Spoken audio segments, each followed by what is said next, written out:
장민욱 신경과 전문의 나오셨습니다. 장 박사님 안녕하세요. 네, 안녕하셨습니까. 네, 오랜만에 뵙겠습니다. 네. 예, 자 11시 살만세에서 뵙다가 저녁에 뵈니까 또 반가운 것 같은데. 네, 저녁 시간에 뵈니까 더 좋은데요. 네. 그런데요, 이 환절기 건강 관리 어떻게 해야 될지 어떻게 종합적으로 한마디 해주시고 시작할 수 있을까요? 저 오늘 옷을 지금 두 겹을 입고 왔거든요. 속에 네. 아주 가벼운 반팔 티셔츠 하나, 그리고 위에 이제 스웨트셔츠를 하나 입었는데 여기에 사실 잠바를 하나 더 입고 왔습니다. 네. 이제 이렇게 좀 여러 겹의 옷을 조합해서 입으실 수 있게 다니시면 아주 제일 좋습니다. 기온의 변화가 굉장히 크잖아요. 아침에 그렇죠. 나올 때는 정말 춥더라고요. 제가 그렇게 세 겹을 껴입었는데도 약간 쌀쌀함이 느껴졌는데 낮에 점심 먹으러 나갈 때는 반팔티 하나만 입고 나갔었거든요. 지금 10도 안팎에서 또 점심때에는 20도 중반까지 굉장히 기온이 많이 변하기 때문에 예. 혈압의 변화가 굉장히 극심합니다. 아, 혈압에 큰 영향을 받는군요. 네, 저처럼 여러 겹의 옷을 준비하셔서 좀 다양하게 바꿔가면서 입으시면 좋을 것 같습니다. 네, 아주 좋은 팁 주셔서 감사합니다. 자, 갑자기 어지럽다, 뒷골이 당긴다. 네. 환절기라서 몸이 안 좋아서 그런가 했는데 이게 뇌졸중 신호일 수 있다고요? 네, 여기에 문제의 답이 있는데요. 이 갑자기라는 말이 들어갔죠. 갑자기. 네, 갑자기 어지럽다, 갑자기 뒷골이 당긴다. 네. 이러면 이건 혈관성 질환일 가능성이 많죠. 사실 늘 뒷골이 당기시는 분들도 있어요. 항상 네. 어깨가 결리고 무겁고 진짜 고만 말이 얹고 있는 것 같이 항상 뒷골이 당기시는 분들도 있거든요. 네. 그런 분들한테 해당되는 말은 아닙니다. 하지만 환절기 때 갑자기 기온의 변화가 느껴졌는데 혈압이 확 올라가는 느낌이나 맥박이 굉장히 빨라지는 느낌이 들면서 갑자기 뒷골이 당겼다면 네. 그건 뇌혈관이 막히거나 터질 것 같은 신호일 수 있다는 거죠. 아. 더군다나 뒷골 쪽으로 올라가는 이 혈관이 대개는 뒤통수 뇌혈관 또 네. 후대뇌동맥이라고 부르는데요. 이것이 척추를 따라서 올라가는 혈관입니다. 그래서 척추동맥에서부터 기시하는 혈관인데 이쪽이 문제가 되면 우리의 어지러움증 증상을 유발할 수 있는 소뇌경색이 의심될 수 있는 거죠. 손해경색. 그래서 뒷골이 당기는데 갑자기 어지럽다. 또 네. 갑자기 앞에 보이는 사물들이 두 개로 갈라져 보인다거나 말이 좀 어눌해지는 구음장애가 섞인다면 반드시 아주 빠른 속도로 병원을 방문하셔서 네. MRI 촬영을 해보셔야 합니다. 아, 그렇군요. 근데 뇌졸중은 그 추울 때 보통 조심해야 된다. 제가 네. 그런 얘기를 들었었는데 요즘 같은 환절기에도 조심을 해야 된다. 물론 겨울에 조심하셔야죠. 네. 네, 지금 이제 대한뇌졸중학회에서는 매년 역학보고서를 내고 있는데요. 이 역학보고서에 따르면은 연중 뇌졸중 발생 비율이 다르지 않습니다. 과거에 1980년대 또 90년대 초반까지는 겨울철에 유난히 많이 발생했죠. 뇌졸중이. 네. 네, 당시에는 겨울철에 혈압이 많이 올라가는 변화가 있었기 때문이었는데요. 그때는 뇌출혈의 비율이 높았습니다. 예. 지금은 뇌출혈의 비율은 상당히 떨어졌고 좀 선진국화되었기 때문에 뇌출혈보다 이제 뇌경색 비율이 4배 정도 더 많거든요. 예. 근데 이 뇌경색의 특성은 계절을 별로 가리지가 않아요. 아, 그런데 겨울철에 발생하는 뇌경색은 중증도가 높습니다. 이게 사망률이 높아요. 그렇군요. 근데 봄, 가을철에 발생하는 환절기 뇌졸중은 조금은 증상이 가볍지만 훨씬 더 많이 생긴다는 특징이 있습니다. 네. 그래서 절대로 이 시기를 가볍게 생각하시면 안 되고 갑자기 좀 한쪽 얼굴이 좀 저리거나 네. 한쪽 팔다리에 힘이 좀 빠진다거나 언어마비나 구음장애 같은 것들이 생긴다면은 빨리 가서 뇌혈관 질환에 대한 검사를 해보시는 게 좋습니다. 네. 특히 이제 50대 이후에 중년층에서는 고혈압, 당뇨, 고지혈증 비율도 굉장히 높잖아요. 그렇죠. 이런 분들이 갑자기 이런 편측마비나 구음장애, 안면마비 같은 증상을 겪는다면 빨리 병원을 찾으시는 게 좋습니다. 네. 자, 청취자 여러분도 어지러움, 두통, 수면장애 같은 그 궁금한 거 있으시면은요. 50원 유료 문자 샵 0951 또 무료인 TBS 앱으로 질문 보내주시기 바랍니다. 신경과 전문의 장민욱 박사님께서 답변 드리겠습니다. 예, 그럼 본격적으로 뇌졸중으로 들어가세요. 구체적으로 뇌졸중이 뭔지, 왜 발병하는 건지, 평소에도 증상이 있는 건지 네. 좀 설명해 주십시오. 평소에 증상을 겪다가 뇌졸중이 발생하시는 분들은 전체 뇌졸중 환자의 약 20%밖에 되지 않습니다. 거꾸로 얘기하면 80%의 환자는 정말 어느 날 느닷없이 갑자기 증상이 생겨서 병원을 찾으시는 거거든요. 네. 한순간에 나의 인생이 변한 거죠. 네. 갑자기 후유증이 남기도 하니까요. 그런데 이 뇌졸중이라는 진단명 자체를 좀 잘 이해하실 필요가 있는데 이것이 뇌에 적중한다는 뜻입니다. 뇌 한가운데에 적중한다. 그래서 끝에 붙는 증이 이 증이 아니라 중입니다. 가운데 중자. 맞습니다. 그래서 적중한다는 표현을 쓰는데 뇌에 정말 바람같이 스치듯이 그 한방에서는 중풍이라고 하잖아요. 예. 바람같이 스치듯이 한순간에 적중하는 질환이라고 볼 수 있고요.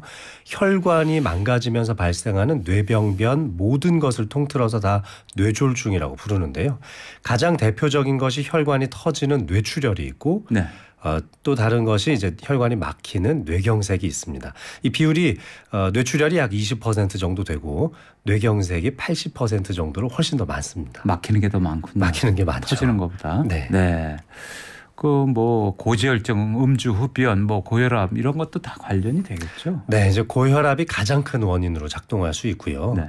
이 뇌졸중 그 중에서도 뇌경색 비율이 많으니까요. 오늘 뇌경색에 대해서 좀 더 설명드리자면 뇌경색이 발생하는 원인이 세 가지가 있습니다.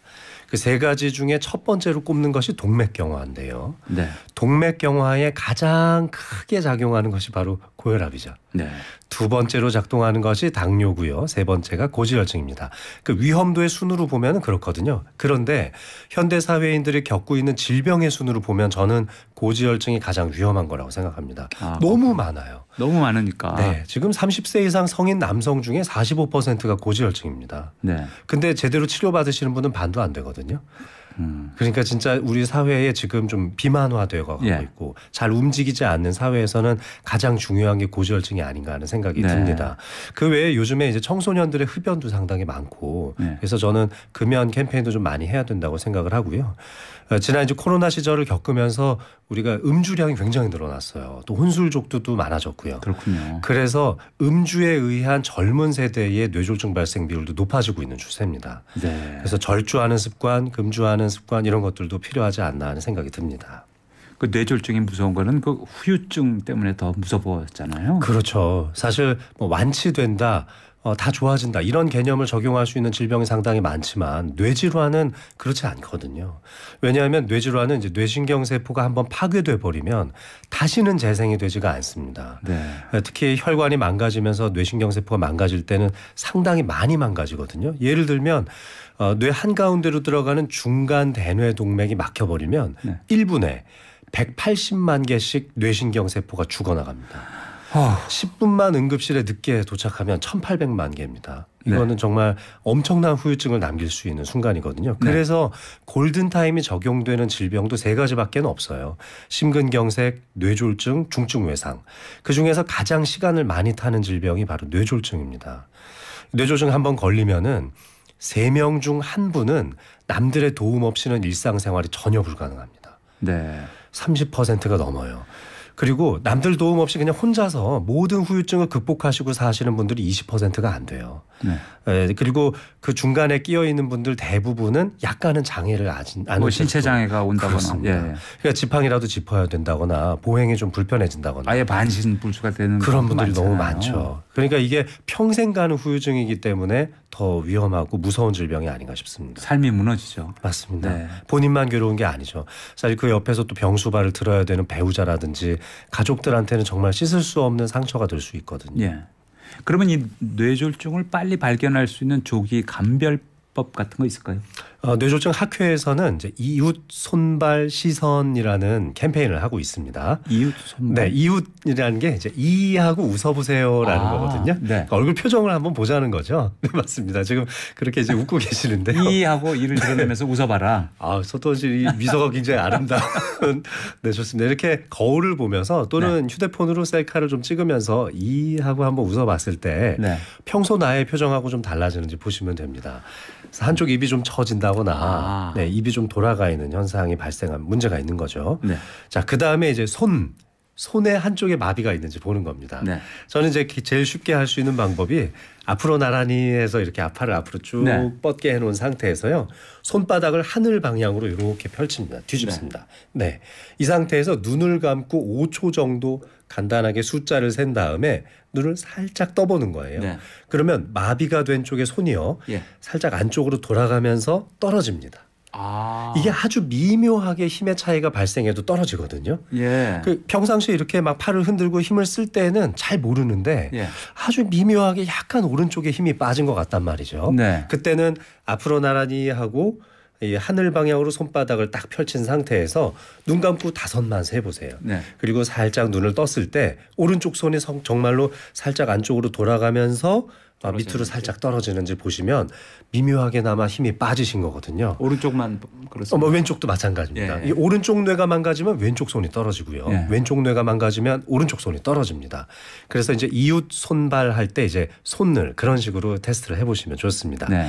세 번째로 나오는 발. 네. 발은 이 발바닥을 얘기하는 게 아니고요. 예. 발음을 얘기하는 겁니다. 발음. 네. 지금 저희가 이렇게 대화를 나누고 또 청취자를 향해서 이렇게 말씀을 드리지만 네. 발음이 꼬인다는 거죠. 네. 뭐 오늘 날씨가 무척 좋습니다. 이렇게 말씀을 드려야 되는데 오늘 날씨가 매우 좋습니다. 라든지 이렇게 네, 예. 혀가 좀 굳어가는 현상처럼 예. 발음이 제대로 되지 않는 것을 구음장애라고 합니다. 구음장애. 이 구음장애뿐만 아니라 남들의 말을 잘 알아듣지 못하는 실어증. 또 내 말을 원만하게 표현하지 못하는 것도 실어증이거든요. 네. 이런 실어증 증상 또는 구음장애 증상이 있을 때는 저희가 전반적으로 다 발음장애가 있다고 봅니다. 네. 그래서 이웃, 손, 발 해서 발까지 그렇게 보시면 되고 마지막 시선.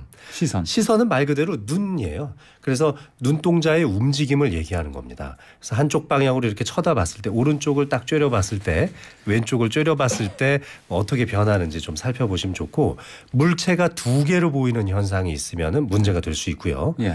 그리고 앞에 보이는 시야가 한쪽이 커튼 친 것처럼 딱 가려져서 보이면 이것도 시야에 장애가 있다고 봅니다. 네. 따라서 이웃, 손발, 시선 네. 이렇게 4가지 증상만 알고 계시면 예. 언제 내가 119 버튼을 눌러야 될지 아실 수 있는 거죠. 예. 되게 집에서 혼자 사시는 이제 우리 어르신들 좀 약간 팔다리 힘이 좀 빠지는 것 같고 얼굴도 조금 어눌해지는 것 같은데 자녀분이 퇴근할 때까지 좀 기다리려고 하시는 분들이 많아요.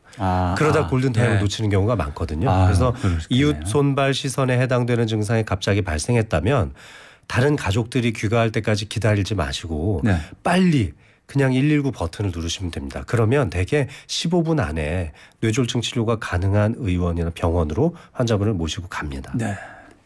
근데 시선 관련해서 말이죠. 네. 이건 뭐 녹내장애 오나 황반변성인가 내일 안과 가봐야지. 뭐 이럴 수도 있잖아요. 근데 그런 경우는 이제 갑자기 생기지는 않죠. 조금씩 변화가 느껴집니다. 그렇겠군요. 네네. 그래서 갑자기 한쪽에 커튼 가려진 것처럼 안 보이거나 갑자기 물체가 2개로 갈라지는 것처럼 복시 증상이 있으면은 간과하지 마시고 서둘러 바로 응급. 119를 부르시면 되겠습니다. 네. 그리고 코미디언 이경규 씨 있잖아요. 뭐 귓불에 있는 주름 때문에 뭐 뇌졸중 같은 질병에 걸린 거 아니냐 뭐 이런 얘기 나왔던 것 같은데. 네네. 저도 얼마 전에 그 프로그램 그런 봤거든요. 것도 가능한 진단인가요? 네, 이게 이제 국내 한 대학 연구진에 의해서 이제 발표가 된 연구 자료인데요. 네. 원래 이제 1980년대, 70년대부터 이 귓볼에 주름이 많으면 네. 심혈관 질환, 그러니까 협심증이죠. 협심증, 심근경색 같은 심혈관 질환의 발생 가능성이 높다는 연구 결과가 네. 이 미국 심장학회에서 많이 발표가 됐었어요. 네. 굉장히 재미난 연구 결과로서 발표가 됐었고 예. 이 연구 논문의 가치는 아주 쉬운 걸로부터 아주 위중한 질병을 감별해낼 수 있을 때 진짜 연구 논문으로서의 가치가 좋은 거거든요. 네. 근데 이렇게 귓볼 주름만 봤는데 심혈관 질환을 예측한다는 모델이 나왔으니까 예. 당시 엄청난 센세이션이 있었죠. 예. 이제 그렇게 한참 세상을 좀 떠들썩했던 그런 연구였는데 몇 해 전에 미국에서 열렸던 굉장히 큰 혈관 질환 학회에 참석했던 국내 연구진이 이제 그런 소식을 한번 접하고 나서 이것을 심장혈관 말고 뇌혈관에도 한번 접목을 시켜보면 어떨까 하는 아이디어를 낸 거죠. 네. 그래서 국내에 이제 그 대학병원을 방문하는 환자분들을 대상으로 조사를 해본 겁니다. 한 2년 정도에 걸쳐 조사를 해봤더니 실제로 뇌혈관 질환하고도 관련이 있다는 게 밝혀졌고요. 네. 뿐만 아니라 뇌혈관 질환이 이어서 바로 또 혈관성 치매가 생길 수 있잖아요. 그러니까 치매를 예측할 수 있는 하나의 위험 요소로 이제 발표를 하게 된 겁니다. 귓불의 주름. 네, 그래서 이제 굉장히 유명한 논문집에 이제 이 논문이 실렸는데요. 그렇다고 이제 청취자분들께서 너무 걱정하시지 않으셔도 되는 게 그 상관관계가 매우 높지는 않습니다. 네. 이 귓볼 주름이라는 게 귓볼에 여기 굉장히 탄력적인 섬유질로 되어 있거든요. 네. 그래서 이 탄력적 섬유질이 유전적으로 일찍부터 결함되시는 분들이 많아요. 네. 그래서 나이가 들수록 이 탄력적 섬유질이 줄어들면서 이 남들보다 주름 굉장히 빨리 지시는 분들이 많잖아요. 예. 그중에서 유난히 귓볼에는 탄력적 섬유질이 많은데 이 탄력적 섬유질이 혈관에도 정말 많습니다. 네. 따라서 귓볼 주름이 일찍 지시는 분들은 어느 정도의 비율로 탄력적 섬유질이 일찍 감퇴되는 질환을 가지고 계실 가능성이 높고 그거에 따라서 혈관도 일찍 노화될 가능성이 높다는 것입니다.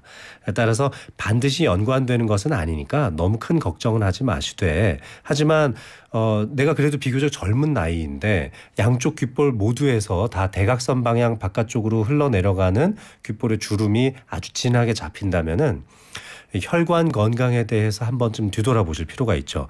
내가 너무 술을 많이 먹는 것은 아닌지 내가 혈압을 잘 조절하지 못하는 것은 아닌지 그래서 한 2, 3년 주기로 건강검진 하시잖아요. 네. 그때 이제 뭐 콜레스테롤 수치나 당뇨 수치 같은 거 잘 살펴보시면 그러면 충분합니다. 네.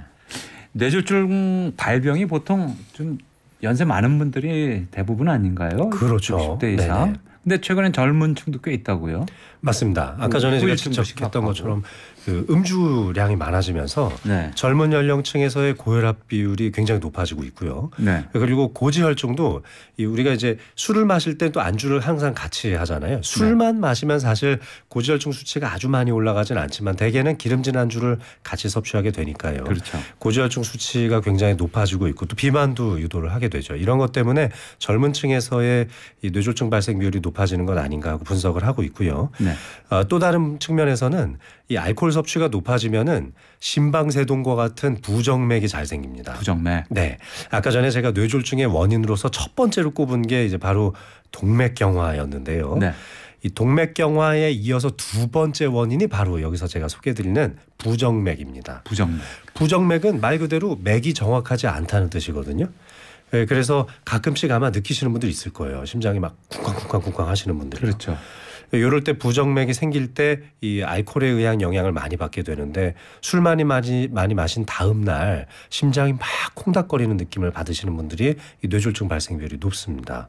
그래서 요즘 이 젊은 분들에서의 뇌졸중이 이 부정맥에 의한 뇌졸중 발생 비율이 높아지고 있는데요. 부정맥에 의한 뇌졸중은요 상당히 큰 혈관이 막힐 가능성이 많습니다. 네.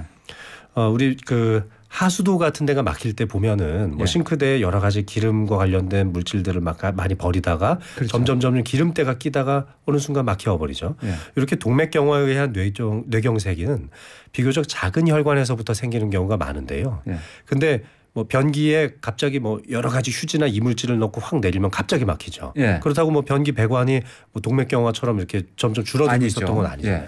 예. 그런 것처럼 혈전이 한 방에 생성되면서 큰 혈관을 일시에 틀어막을 가능성이 많은데요. 그건 무섭네요. 이렇게 되면은 아까 전에 소개드렸던 이 중간 뇌동맥이 막히는 경우가 많습니다.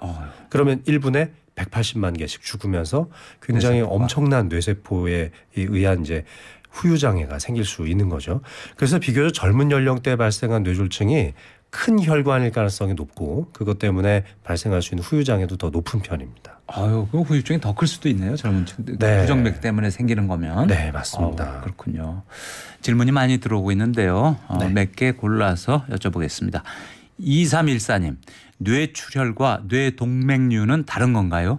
뇌동맥류는 뇌동맥에 생기는 작은 꽈리 모양처럼 생긴 부풀어 오른 혈관입니다. 네. 이것이 3mm의 크기를 넘어서게 되면 터질 가능성이 많아지고요. 터지게 되면 곧바로 이제 뇌출혈로 이어지는 거죠. 그러니까 뇌동맥류는 뇌출혈의 위험한 인자라고 볼 수 있습니다. 예. 8892님. 자다가 종아리에 쥐나는 것도 혈관 문제인가요? 대퇴동맥 쪽이 막혀가는 하지 쪽 동맥 질환을 가지신 분들이 쥐가 잘 납니다. 네. 그런데 훨씬 더 많은 비율에서는 허리 질환을 가지신 분들이 훨씬 더 쥐가 잘 납니다. 그래서 쥐가 반복적으로 나시는 분들은 일단은 내가 허리 건강이 좀 안 좋아지고 있나를 먼저 한번 체크해 보시고 네. 허리 건강에 전혀 문제가 없다면 그다음에 혈관 검사를 해보시는 게 순서입니다. 네, 정형외과가 먼저고 그다음에 그렇습니다. 네, 제가 좀 밀렸네요. 0893님 건강검진에서 뇌졸중 위험 인자를 확인할 수 있나요? 요즘 건강검진 너무 잘 돼 있더라고요. 예. 이 국가에서 해주는 건강검진 항목에도 상당히 많은 부분이 포함되어 있는데 연령대별로 물론 다릅니다만 네. 혈관 나이라는 게 거기 측정돼서 나옵니다. 네. 그래서 나의 생활 패턴, 뭐 잠은 얼마나 잘 자는지, 고혈압약을 먹고 있는지 쭉 입력을 해서 넣잖아요. 이렇게 체크를 하게 돼 있는데요. 네. 거기에다가 실제로 측정된 혈압이라든지 당뇨 수치라든지 고지혈증 수치 같은 것들이 다 대입이 돼서 내가 실제로는 60세인데 뭐 예를 들면 혈관 나이가 55세로 더 젊게 나오기도 하고요. 네. 65세로 더 나이 들어서 나오기도 합니다. 이런 것들을 통해서 혈관 질환의 위험 요소를 좀 파악하실 수가 있겠죠. 6004님 말씀 중에 죄송합니다만 박사님 목소리가 너무 스윗하십니다. 네, 이분 마음이 천사하시군요. 6004님. 6004님. 고맙습니다. 네. 그리고 프리티보이아 님께서는 어제부터 오른쪽 뒤통수가 쎄한 느낌으로 땡기는 통증이 있어서 잘 때도 괴롭네요. 며칠 뒤에 받을 중요한 검사로 스트레스와 불안감이 커서 그럴까요? 해주셨는데. 와, 오늘 저한테도 똑같은 증상으로 오신 분이 한 분 있었거든요. 이 뒤통수 쪽이 갑자기 쎄한 느낌, 네. 뭔가 저릿저릿하고 뻗쳐 올라가는 것 같은 느낌은 거의 대부분은 뒤통수 신경통일 가능성이 높습니다. 그런데 단순히 그런 통증만 생기는 것이 아니라 네. 말이 좀 어눌해진다거나 어지러움증이 좀 동반된다거나 네. 균형 장애가 있어서 보행을 하는데 조금 이렇게 지면이 좀 기울어져 있는 것처럼 느껴진다면은 이 척추동맥 박리라든지 척추동맥이 막혀가는 증상일 수도 있으니까 예. 그때는 병원을 빨리 찾으시는 게 좋습니다. 네. 병원을 가서 한번 진단을 받는 게 좋죠. 네. 예. 자, 앞에서 뇌졸중에 대해서 알아봤는데요. 뇌졸중 불러오는 이유 중에 하나가 수면 장애라고요. 아마 요즘 잠 못 이루시는 분들 너무 많으실 거예요. 네. 우리나라 국민 중 전체의 약 20%가 수면 장애를 앓고 있다는 통계도 있거든요. 네. 근데 잠을 제대로 잘 못 자면 우리의 자율신경계가 망가집니다. 자율신경계는 혈압을 높여주는 교감신경과 혈압을 떨어뜨려주는 부교감신경의 조화가 잘 맞아야 하는데요. 잠을 자지 못하고 계속 긴장된 상태를 유지하면 교감신경계가 상당히 항진되고 높아집니다. 그러니까 혈압 조절이 안 되는 그렇죠. 거죠. 혈압이 굉장히 많이 올라가죠. 네. 이렇게 되면 새벽녘에 혈압의 상승폭이 상당히 높아지는데 이것을 모닝 서지라고 부릅니다. 새벽에 밀물이 쫙 들어오는 것 같은 느낌이 드는 거죠. 네. 이때 혈압이 170, 180까지 올라가면서 뇌졸중 발생 비율이 높아지기도 합니다. 예. 또한 불면증을 호소하시는 분들 중에 이제 코골이, 수면 무호흡 같은 것들을 동반하시는 분들이 많은데요. 아주 우리가 피곤할 때 골아 떨어지면 코도 좀 많이 골게 되잖아요. 예. 그래서 평상시 코골이가 있는 분들이 불면증을 만나게 되면은 이 수면 무호흡증이 동시에 나타나기도 합니다. 네. 이것이 또 뇌졸중 발생 비율을 높이거든요. 수면 무호흡이 심해지면은 부정맥도 심해지고요. 그리고 여러 가지 대사성 질환도 안 좋아집니다. 당뇨 조절 능력도 떨어지고 콜레스테롤 수치도 올라가죠. 네. 혹시 선생님 코 고세요? 아니요, 코가 아니라 전 네. 약간 무호흡 증상이 자면서 이게 있어가지고 제가 옛날에 네. 이비인 가서 이제 강제로 이게 검사를 좀 해보셨나요? 예, 이 코에다가 이렇게 뒤집어 씌우고 네네네. 잘 때 하는 거 양압기를 양압기를 한번 해보셨군요. 했었어요. 네, 네. 그거 한 1년 했었어요. 효과가 좀 있으셨나요? 저는 좀 효과가 있었어요.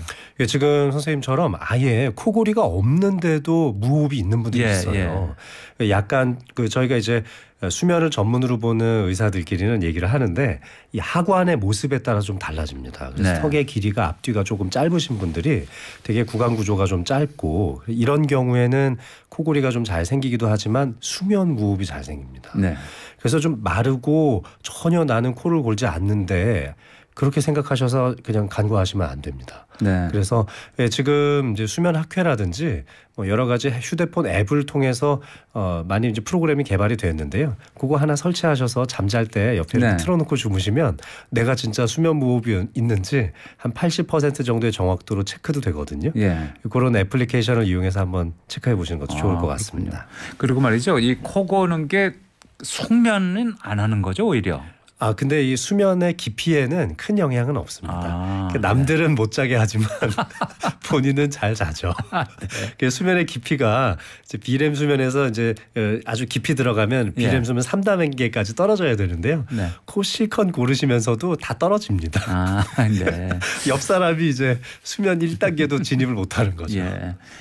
그 충분한 수면 시간은 얼마 정도라고 보면 됩니까? 이제 세계 학회 또 수면을 연구하는 여러 가지 연구 결과들은 평균을 중시하거든요. 네. 이 평균 수면 시간으로는 7시간을 권고를 하죠. 근데 이것은 전 연령 또 전 성별 사람의 특성을 고려하지 않은 수치잖아요. 그래서 네.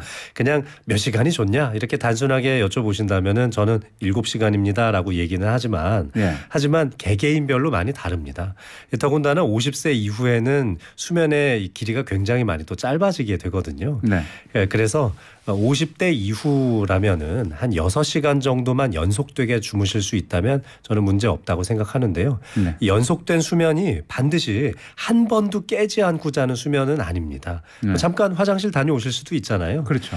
화장실 한 번 다녀오는 것도 저희들은 이제 야간요라고 보고 치료를 해야 될 대상으로 보기는 합니다만 소변 보고 돌아오셔서 바로 이렇게 또 잠드시는 분들이 많잖아요. 네. 소변이 급해서 깼지만 금세 잠드시는 분들은 이 수면의 질에 크게 영향이 없습니다. 근데 이것이 반복되거나 그래서 야간요가 3번, 4번 이제 반복된다거나 아니면 다녀오고 나서도 쉽게 잠들지 못하고 10분, 15분, 20분 막 뒤척이게 된다면 그건 심각하게 수면의 질을 떨어뜨릴 수 있거든요. 그렇죠. 그래서 6시간 정도를 어떻게 자느냐가 사실은 더 중요하죠. 네. 그 잠 못 이루는 사람들이 보면은 잠 잘 자는 사람은 얼마나 부러워하는지 몰라요. 너무 예. 부럽죠. 진짜 타고난 복입니다. 그런데 말이죠. 이런 분들 있잖아요. 몸은 피곤한데 조금씩 말똥말똥해서 잠 안 오고 이렇게 해서 네. 고생하는 분들. 너무 괴롭죠. 네. 그런데 잠을 지금 당장 못 이룬다고 해서 너무 두려워하지는 마세요. 네. 한 이틀, 사흘 정도 됐을 때에는 대개는 잠을 이루게 됩니다. 사흘 넘게 수면을 취하지 못하는 거는 우리 뇌가 견디기가 어렵거든요. 근데 뭐 당장 내일 내가 처리해야 될 일이 있고 또 당장 운전을 해야 되고 네. 근데 졸음 운전을 할 수는 없잖아요. 이제 그 사실은 그래서 더 두렵기는 한데요. 이렇게 좀 불면증이라든지 수면 장애를 겪으시는 분들이라면 저는 대중교통 이용을 좀 하시라고 많이 권고를 드리고 2, 3일 정도는 버텨보시라고 합니다. 네. 미국 아이비리그 쪽에서 대학생들을 대상으로 했던 연구에서요.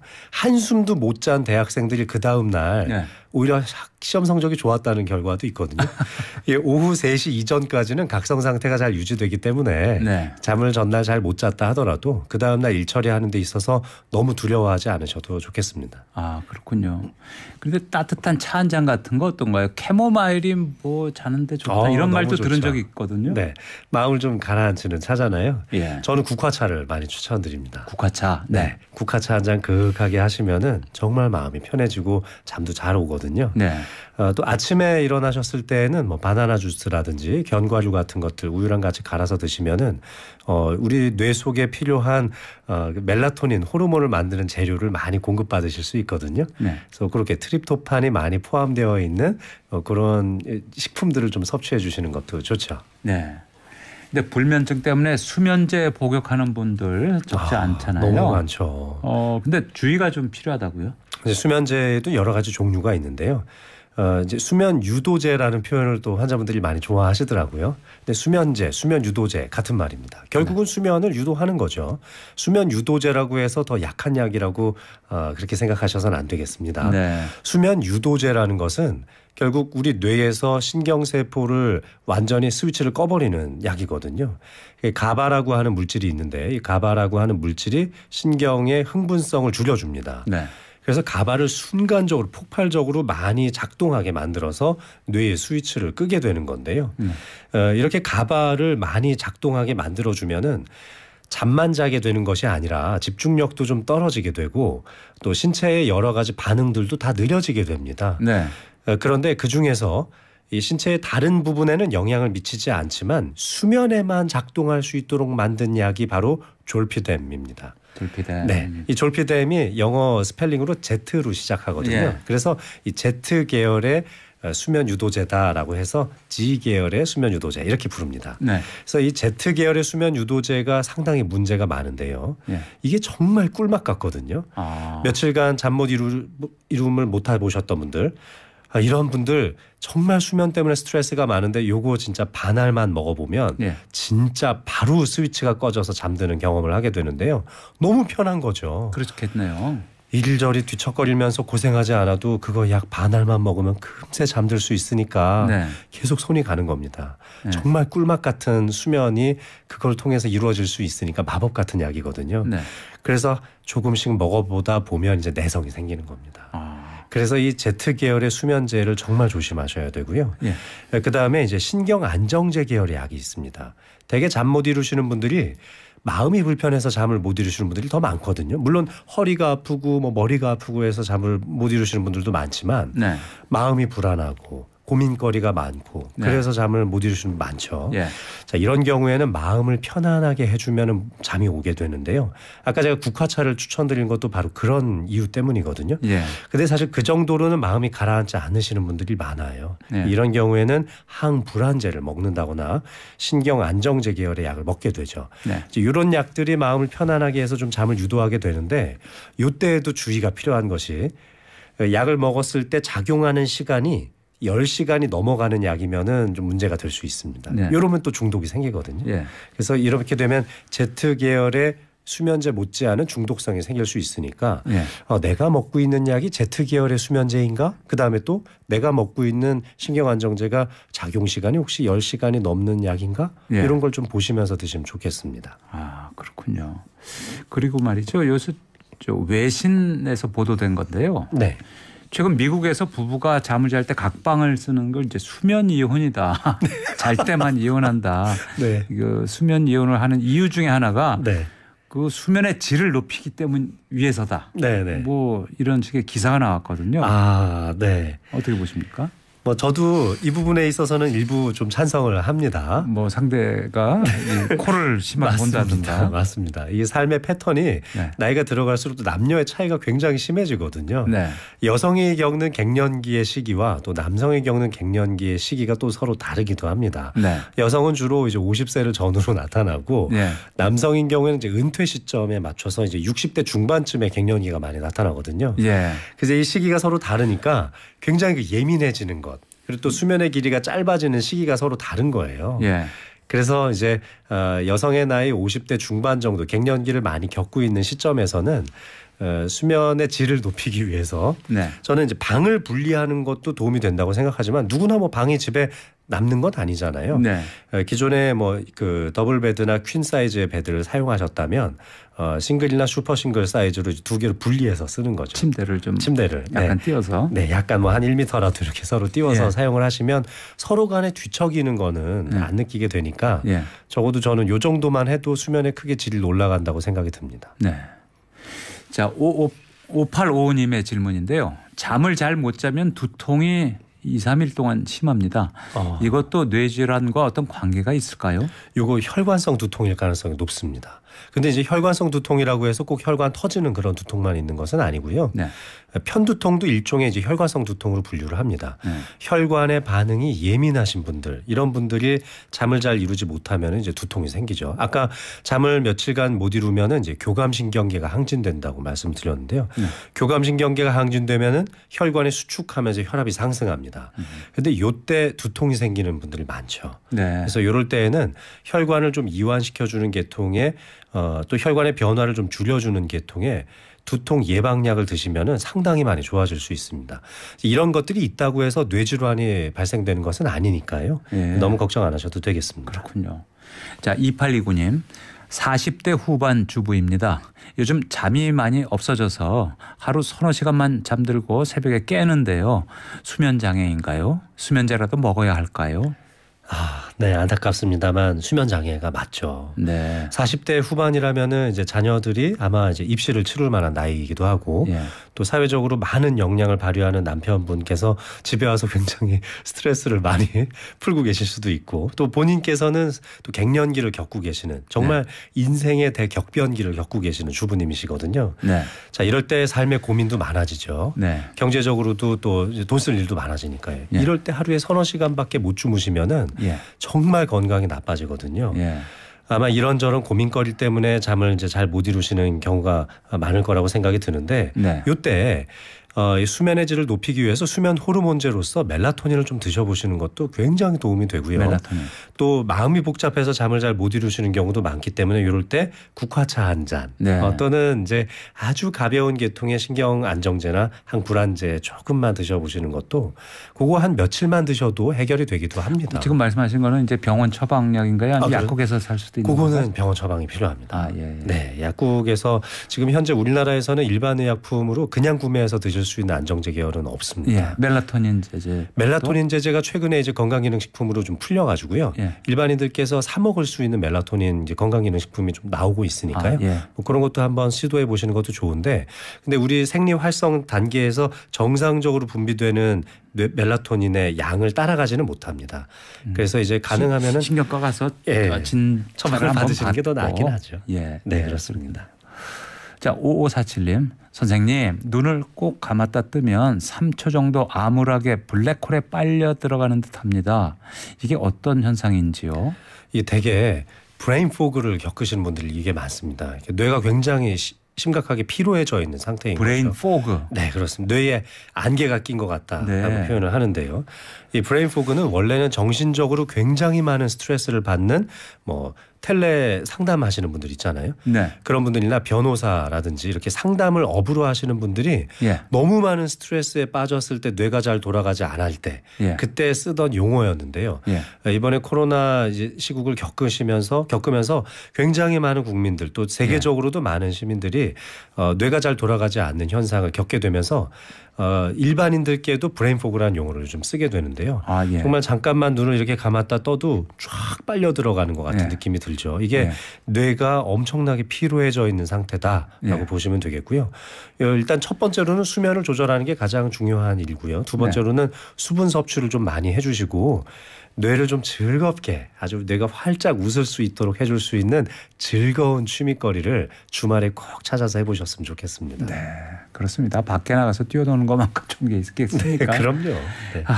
자, 어린애들 생각나니까 중학생 관련 질문 드리겠습니다. 1127님이 주신 질문인데요. 네.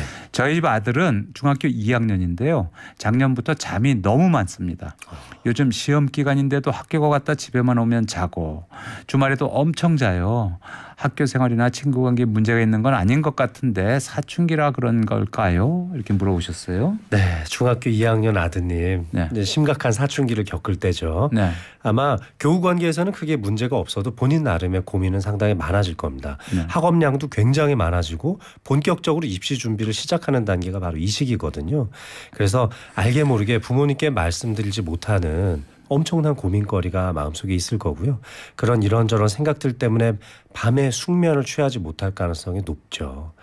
그래서 일단은 자녀분과 좀 이런 부분에 있어서 마음을 터놓고 좀 얘기를 해보고. 그러니까 잠을 많이 자는 게 아니라 오히려 그렇습니다. 저는 밤중에 숙면을 못 취하기 때문에 나타나는 현상이다. 수면의 질이 떨어지기 때문에 자꾸 낮에 자려고 하는 경향이 높아진다고 생각이 들어요. 네.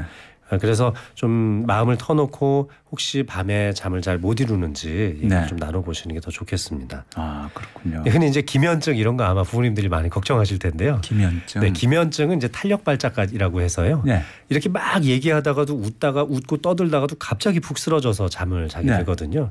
지금 이 학생 같은 경우는 그런 경우는 아닌 것 같고 네. 그냥 뭐 식곤증이라든지 춘곤증처럼 수면에 많이 이제 낮 시간에 많이 자게 되는 것 같은데 네. 이것은 밤에 수면의 질이 떨어졌기 때문이라고 저는 생각을 합니다. 아, 네. 자, 이런 질문이 있습니다. 저는 잠을 자고 일어나면 머리가 찌끈거립니다.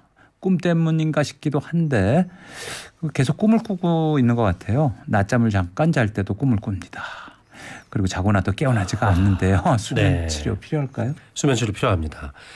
꿈을 계속 꾼다는 것은 수면의 길이가 너무 길어도 그럴 수 있거든요. 근데 네. 지금 질문 주신 4422님 사연을 보면 그런 것 같지는 않고요. 네. 얕은 수면의 단계에서 깊은 수면으로 넘어가질 못하고 있는 것 같습니다. 네.